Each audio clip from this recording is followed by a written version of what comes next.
Hello बच्चों, हम कर रहे हैं एनसीईआरटी के न्यूमेरिकल। किस चैप्टर से? चैप्टर है इलेक्ट्रिक चार्जेस एंड फील्ड्स। तो एनसीईआरटी के ये अनसॉल्व्ड न्यूमेरिकल्स हैं।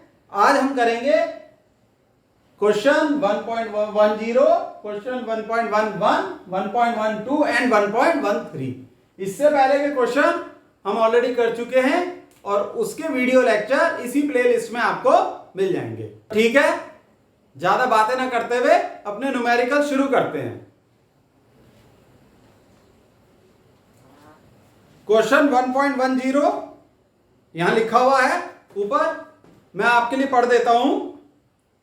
N electric dipole with dipole moment 4 × 10⁻⁹ coulomb metre is aligned at 30 degree with the direction of a uniform electric field of magnitude 5 × 10⁴ Newton per coulomb.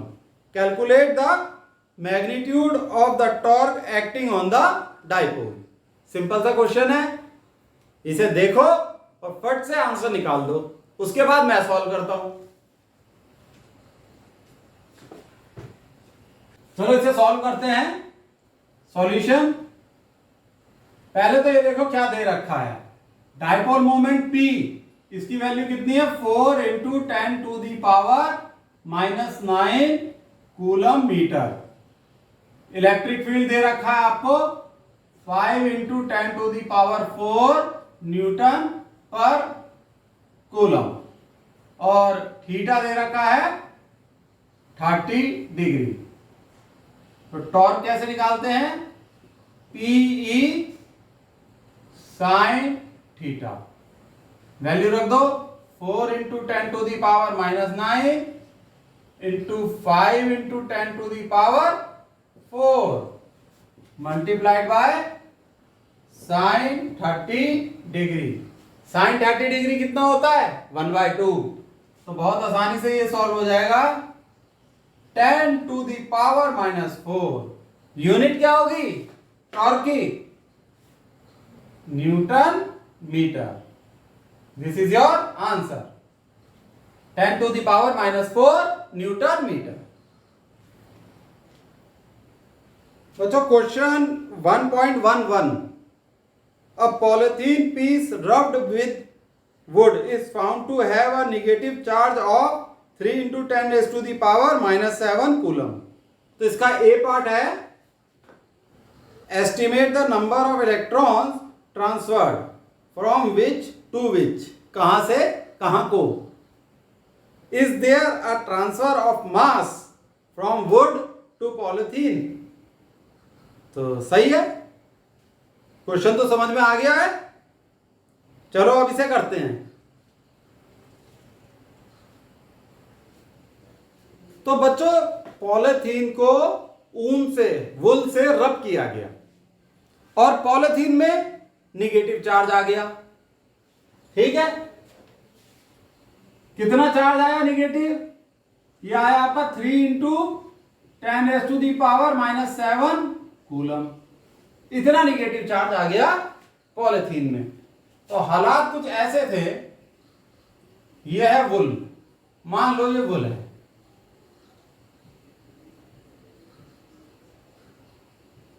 और ये है polythene.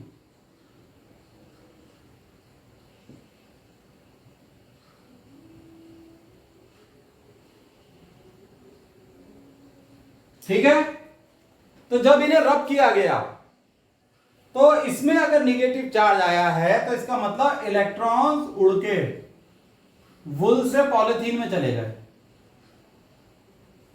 ठीक, तो electrons की संख्या पॉलिथीन में ज्यादा हो गई, इसलिए इसमें नेगेटिव चार्ज ऑब्जर्व किया गया। कितना? 3 × 10⁻⁷। अब सवाल यह उठता है कि कितने इलेक्ट्रॉन्स ट्रांसफर हुए इस प्रोसेस में। ये कैसे निकलेगा? Q = NE, इस फॉर्मूले से। N is number of electrons transferred, N = Q/E। सही है, और Q कितना है? 3 इंटू 10⁻⁻⁷ कूलम। इतना तो चार्ज ऑब्जर्व किया गया। और इलेक्ट्रॉन में, एक इलेक्ट्रॉन में कितना चार्ज होता है, E, उसकी वैल्यू होती है 1.6 इंटू 10⁻⁻19 कूलम। अब जब आप इसे सॉल्व करोगे तो बताओ कितना आंसर आएगा। देखो ये आएगा आपका 1 सॉल्व तो करा होगा, 875 इंटू 10⁻12 इतने इलेक्ट्रॉन्स ट्रांसफर हुए। ऐसे भी लिख सकते हो 1875 इंटू 10⁻9। इंटीजर फॉर्म में दिखाना है तो ऐसे दिखा दो। इतने सारे इलेक्ट्रॉन्स ट्रांसफर हुए, तब जाके इतना छोटा सा चार्ज इसमें ऑब्जर्व किया गया पॉलिथीन में, 3 इंटू 10⁻⁻7 कूलम। देख रहे हो, तो ये तो आपका आंसर है। और एक चीज लिखी हुई है, from which to which, means from wool to polythene. ये भी लिख लो, इलेक्ट्रॉन्स आर ट्रांसफर्ड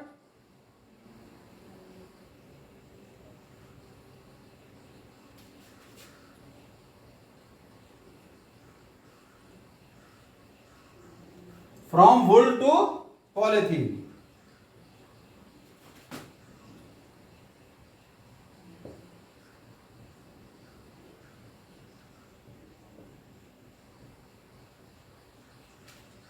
सही है बच्चों। तो बच्चों ये भी पूछ रहे हैं क्या कुछ मास ट्रांसफर हुआ। तो जब इतने इलेक्ट्रॉन ट्रांसफर हुए हैं, इनकी संख्या तो बहुत ज्यादा है, तो इसका मतलब कुछ मास ट्रांसफर तो होगा ही। वो मास ट्रांसफर बहुत कम होगा, यानी टोटल मास ट्रांसफर बहुत कम होगा, लेकिन कुछ तो होगा। तो उसे कैलकुलेट कर लेते हैं। ये मैं रब कर दे रहा हूं।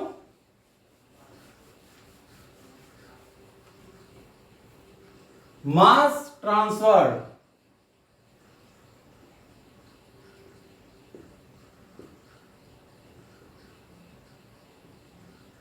ये हो जाएगा number of electrons transferred multiplied by क्या, mass of one electron, me। Number of electron transferred हो गए आपके 1.875 into 10⁻12 me। Mass of one electron क्या होता है, 9.1 इंटू 10⁻31। इतना केजी मास ट्रांसफर हुआ। कैलकुलेट कर लो कितना आ रहा है बताओ। ये आया आपका 1.71 into 10⁻⁻18 unit KG. This is your answer. इतना मास ट्रांसफर हुआ, इतने नंबर ऑफ इलेक्ट्रॉन्स ट्रांसफर हुए। हो गया क्वेश्चन पूरा, आपने भी कर लिया। चलो बहुत बढ़िया बच्चों। Question 1.12, two insulated copper spheres A and B have their centers separated by a distance of 50 centimeter. What is the mutual force of electrostatic repulsion if the charge on each sphere is 6.5 into 10⁻⁻7 coulomb. Charge दे रखा है। The radii of A and B are negligible compared to the distance of separation। यानी बहुत छोटे छोटे spare हैं, radius बहुत कम है।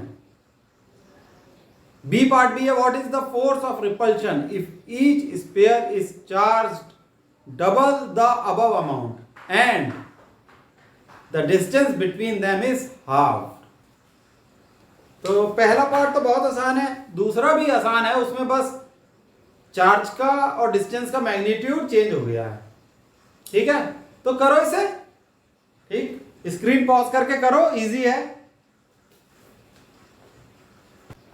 तो देखो इसमें दो स्फीयर दे रखे हैं, यहां डायग्राम बनाते हैं। छोटे छोटे से स्फीयर हैं, इन दोनों के बीच की दूरी है 50 सेंटीमीटर और इन पे चार्ज है सेम Q1 और Q2। ठीक है, तो ये जो आपका Q1 है it is equal to Q2, ये है आपका 6.5 इंटू 10⁻⁻7 कूलम। सही है। और ये किस नेचर का चार्ज है? प्लस। अब दोनों प्लस चार्ज है तो यानी रिपल्सिव फोर्स है, यानी एक दूसरे को ये अपने से दूर धकेलेंगे। आर है 50 centimetre which is equal to 50 into 10⁻⁻2 metre. ये जो डिस्टेंस है, बहुत छोटे स्फीयर हैं। इलेक्ट्रोस्टैटिक फोर्स होता है 1/4πε0 Q1 Q2 by R square. इसे कैलकुलेट कर लो। 1/4πε0 होता है 9 into 10⁻9 into Q1 6.5 into 10⁻7 Q2 6.5 into 10⁻7 upon R square. ये हो जाएगा आपका 50 इंटू 10⁻2 का स्क्वायर। तो ये आंसर निकालो कितना आएगा, बताओ बच्चों फटाफट। तो ये Fe आया आपका 1.5 इंटू 10⁻2 न्यूटन इलेक्ट्रोस्टैटिक फोर्स। ये आंसर हो गया। सही है। अब इसका बी पार्ट ये कहता है कि चार्ज तो दोनों डबल हो गए लेकिन रेडियस हाफ हो गई, तो इलेक्ट्रोस्टैटिक फोर्स कितना होगा? तो आप यहीं से समझ जाओ। Q1 देखो इसमें क्या हुआ, ये तो ए पार्ट था, ठीक है, इसे आपने नोट कर लिया होगा। अब इसमें Q1 क्या है, ये ट्वाइस हो गया, ट्वाइस ऑफ Q1 हो गया। और Q2 क्या हो गया, ट्वाइस ऑफ Q2 हो गया। R क्या हो गया, हाफ ऑफ R हो गया। तो जब ये वैल्यू रखोगे तो Fe इज इक्वल टू 1/4πε0, ये तो कांस्टेंट है, ये हो जाएगा 2Q1 इंटू 2Q2, डबल हो गया ना, तो ये हो जाएगा 4Q1 Q2 upon R square. तो 1/2 का स्क्वायर हो जाएगा, ये आ जाएगा 4 नीचे, मल्टीप्लाई करके हो जाएगा। अब ये ऊपर जाके 4 से मल्टीप्लाई होगा, तो कितने हो गया, 4 इंटू 4 16। तो ये जो पूरा है ये 16 टाइम्स हो जाएगा। इसे Fe डैश मान लो बी पार्ट में। तो ये Fe dash is equal to 16 times Fe, ऐसे हो जाएगा। आ गई ये बात समझ में? बी पार्ट में ऐसे करना है आपको। Fe dash is equal to 16 times Fe निकल के आ गया। और ये वाली कैलकुलेशन देखो या तो दिमाग में भी कर सकते हो, कहीं बोर्ड के एग्जाम में है तो ये चीज ऐसे लिख देना, बस ये जो आंसर आएगा उसे 16 से मल्टीप्लाई कर दोगे। तो Fe डैश आया 16 इंटू इससे मल्टीप्लाई कर दो 1.5 इंटू 10⁻⁻2। ये कितना आ रहा है बताओ? ये आपका आ जाएगा 0.24 Newton. This is your answer. तो ये बी पार्ट का आंसर हो गया, ये ए पार्ट का आंसर हो गया। तो बहुत सिंपल क्वेश्चन था, बस ये वाला कंसेप्ट ना, सिंपल कैलकुलेशन है बच्चों, इसमें क्या है, ऐसे क्वेश्चन तो अंदर ही अंदर कर लिया करो, ठीक है, माइंड में इतनी प्रैक्टिस बना लो। और अगर कंपटीशन की तैयारी करनी है तो इतनी प्रैक्टिस बनानी पड़ेगी। बोर्ड में तो फिर इसे प्रेजेंट करना ही पड़ेगा सही से, इस तरीके से ये भी लिखना पड़ेगा, ये भी लिखना होगा बी पार्ट के लिए, सही है, ए पार्ट के लिए ये सब लिखना होगा। भाई बोर्ड में तो अच्छा लिखने से प्रेजेंटेशन के बड़े अच्छे नंबर होते हैं। देखो ऐसा नहीं है कि कुछ भी लिखा हो, लिखना तो सही पड़ेगा ही, लेकिन कायदे से। कुछ बच्चे क्या करते हैं, ऐसे लिखते हैं जैसे कि रफ वर्क में, रफ कॉपी में लिख रहे हो। ऐसा मत लिखना बोर्ड में, साफ साफ लिखना, ठीक है बच्चों। चलो अब अगला न्यूमेरिकल करते हैं। तो ये जो अगला क्वेश्चन है 1.13, ये क्वेश्चन पिछले क्वेश्चन के कंटिन्यूएशन में ही है, ठीक है। Suppose the sphere A and B in exercise 1.12 have identical sizes. A third sphere of the same size but uncharged is brought in contact with the first, then brought in contact with the second, and finally removed from the both. What is the new force of repulsion between A and B. ठीक है, ये थोड़ा दिमाग लगाने वाला question है, तो समझा देता हूं कि एक सिमिलर स्फीयर लाया गया है और वो अनचार्ज स्फीयर था, उसमें कोई चार्ज नहीं था, डायमेंशन सेम थी। ये इसको पहले इससे टच कराया, उसके बाद इससे टच कराया, तो जाहिर सी बात है कुछ ना कुछ चार्ज ट्रांसफर हो जाएगा इस स्फीयर में। और उसके बाद जब ये सब कर लिया, उसके बाद पूछ रहे हैं Q1 और Q2 के बीच फोर्स ऑफ रिपल्शन कितना होगा, ये पूछ रहे हैं। पिछले क्वेश्चन में फोर्स जो निकला था वो फोर्स ऑफ रिपल्शन था, याद है ना। हाँ। तो ये थोड़ा सा दिमाग लगाने वाला क्वेश्चन है, लगाओ इसमें दिमाग। ठीक है, तो बच्चों ऐसे मानते हैं, देखो इसे हम स्फीयर ए मान लेते हैं, इसे बी मान लेते हैं और इसे सी। थोड़ा बड़ा बना देते हैं जिससे कि आपको लगे कि ये स्फीयर कुछ बड़े बड़े हैं।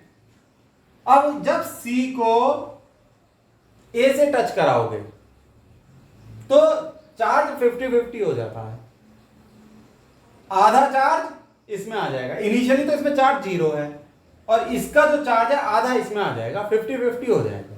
ठीक है, अब ए में कितना चार्ज है, QA, इसमें जो चार्ज है 6.5 इंटू 10⁻⁻⁷ कूलम, ये इतना चार्ज है ए में।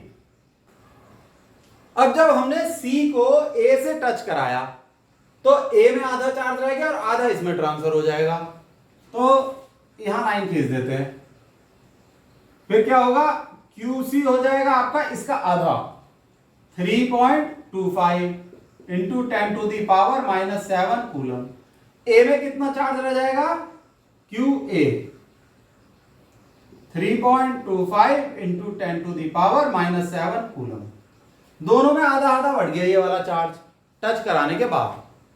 अब इसके बाद क्या करा, सी को बी से टच करवाया और बी में कितना चार्ज है इस वक्त, देखो QB में जो चार्ज है वो है 6.5 इंटू 10⁻⁻7 कूलम, पॉजिटिव चार्ज है।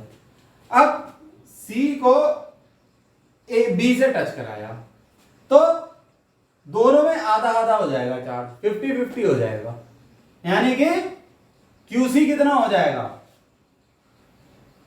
QC हो जाएगा 3.25 प्लस 6.5 डिवाइडेड बाय 2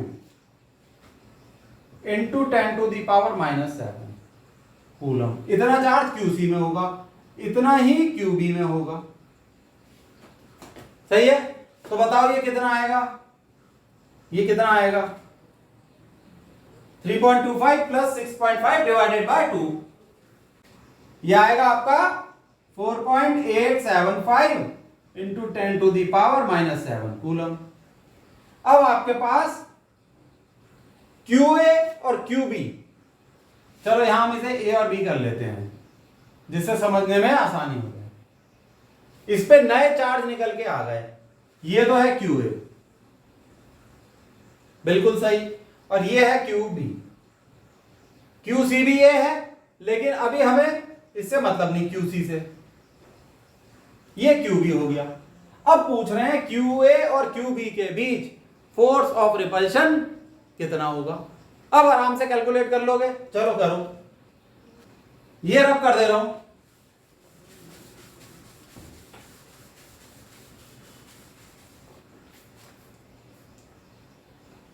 तो जो इलेक्ट्रोस्टैटिक फोर्स होगा हमें पता है 1/4 pi epsilon naught QA QB by R square, 9 into 10⁻⁹ into QA कितना था 3.25 इंटू 10⁻⁻7, निकाला तो ना यहां कहीं, चलो इंटू QB ये है 4.875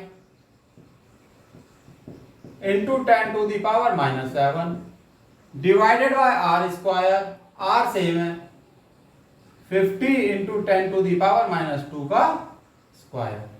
ये है आपका इलेक्ट्रोस्टैटिक फोर्स ऑफ रिपल्शन।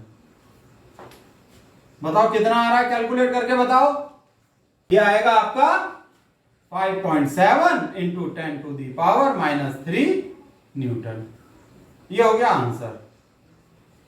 अच्छा, ये जो 50 इंटू 10⁻² लिखा है, समझ गया ना, ये 50 सेंटीमीटर को मीटर में कन्वर्ट कर दिया। ये तो नहीं सोच रहे कि यहां 50 क्यों नहीं लिखा। ठीक है, आर हमेशा मीटर में लिया जाता है। छोटी सी बात है, कभी कभी गलती हो जाती है, इसलिए दोबारा बता दिया। ठीक है, चलो चलो, चाहो तो इसे नोट डाउन कर लो। अच्छा, ट्रिकी क्वेश्चन है। ट्रिकी क्या, बस देखो कंसेप्ट पता होना चाहिए कि जब एक स्फीयर को दूसरे स्फीयर से टच करा दोगे तो चार्ज दोनों में आधा आधा बढ़ जाता है। तो इसीलिए तो कहते हैं physics is all about concepts. Concepts पता है तो फिजिक्स होती चली जाएगी। यानी क्या करने से क्या हो रहा है ये पता होना चाहिए। ये तभी पता होगा जब लेक्चर अटेंड करोगे, किताबें पढ़ोगे और चीजों को जानोगे। ठीक है, तो आज के लिए इतना बहुत है। Bye, see you.